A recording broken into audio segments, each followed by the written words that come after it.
सांगली येथे काल राष्ट्रवादी अजित पवार गटाचे जिल्हाध्यक्ष वैभवदादा पाटील, अल्पसंख्याक प्रदेशाध्यक्ष इद्रिस नायकवडी, जिल्हा नियोजन समिती सदस्य अतहर नायकवडी यांच्या प्रमुख उपस्थितीत सांगली जिल्हा सेवा सोसायटी फेडरेशनचे चेअरमन महादेव दबडे यांनी शेकडो कार्यकर्त्यांच्या सोबत जाहीर प्रवेश केला आहे।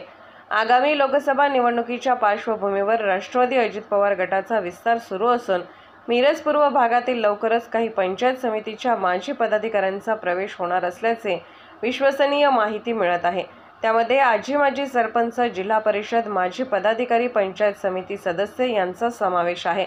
महादेव दबडे यांच्या प्रवेशाने मिरज पूर्व भागात अजितदादा पवार गटाच्या विस्ताराला सुरुवात झाली आहे। मिरज पूर्व भागातील प्रत्येक गावामध्ये महादेव दबडे यांचा ग्रामीण भागातील युवकांस चांगला संपर्क असल्याने अजित पवार गट वाढवण्यास मदत होणार आहे। तसेच महादेव दबडे यांचा प्रशासकीय अभ्यासू असणारा चळवळीतील कार्यकर्ता असल्यामुळे मिरज विधानसभा मतदारसंघात अजित पवार गट मजबूत होणार आहे।